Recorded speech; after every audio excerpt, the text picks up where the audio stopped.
एक ऐसा एनिमे जो केवल तलवारों और वाइकिंग्स की कहानी नहीं है, बल्कि इंसानी आत्मा की गहराई तक जाने वाली एक यात्रा है। यह है विनलैंड सागा।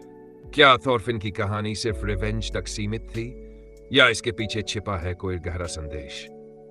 आज हम समझेंगे विनलैंड सागा के सिंबलिज्म को और जानेंगे कि इसके विजुअल्स, कैरेक्टर्स और नामों के पीछे क्या छिपा है। खंड 1, विनलैंड का असली अर्थ। विनलैंड यह सिर्फ एक स्थान नहीं है, यह एक सिंबल है फ्रीडम, पीस और एक नई शुरुआत का। जब थॉरफिन पहली बार विनलैंड के बारे में सुनता है तो वह स्थान उसके लिए एक सपना बन जाता है, एक ऐसी दुनिया जहां ना युद्ध हो, ना गुलामी। विनलैंड एक यूटोपिया की कल्पना है जो हर इंसान के भीतर होती है, एक ऐसी जिंदगी जहां हम अपनी गलतियों से सीखकर बेहतर इंसान बन सके। थॉरफिन का रिवेंज बनाम रिडेम्पशन।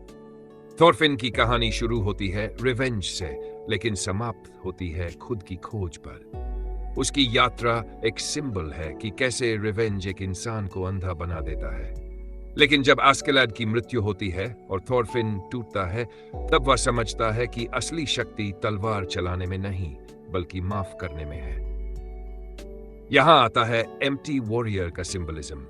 थॉरफिन, जिसका जीवन रिवेंज से भरा था, अब शांति और उद्देश्य खोज रहा है। खंड 3, वॉर ऑफ वायलेंस का अर्थ, कीमत होती है। विनलैंड सागा वॉर को महिमा मंडित नहीं करता, बल्कि उसे सवालों के घेरे में लाता है। हर बैटल के बाद कैरेक्टर्स बदल जाते हैं और हमें दिखता है कि हर वायलेंस की एक कीमत होती है। थॉरफिन के पिता कहते हैं, "A true warrior doesn't need a sword." यह पंक्ति बन जाती है इस एनिमे के कोर मैसेज का, कि वीरता सिर्फ युद्ध भूमि में नहीं, बल्कि तब होती है जब हम अपने अंदर के राक्षसों से लड़ते हैं। खंड 4, स्लेवरी एक प्रतीक के रूप में। सीजन 2 में स्लेवरी एक बहुत ही गहरा मेटाफोर बनकर उभरता है, लेकिन केवल शारीरिक स्लेवरी ही नहीं। विनलैंड सागा दिखाता है मानसिक स्लेवरी को भी। थॉरफिन अपने पास्ट, गिल्ट और नाइटमेयर्स का स्लेव है। कैन्यूट अपने ग्रीड और एम्बिशन का स्लेव है।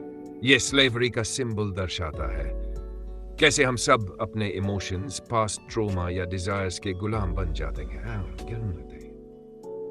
समापन, आशा और पुनर्जन्म। थॉरफिन की यात्रा जैसी लगती है, जहां एक किलर एक बिल्डर बन जाता है। विनलैंड अंत में बन जाता है एक नया जन्म, सिर्फ थॉरफिन के लिए नहीं, बल्कि संपूर्ण मानवता के लिए। और शायद यही कारण है कि विनलैंड सागा हमें सिखाता है, युद्ध ही सब कुछ नहीं है,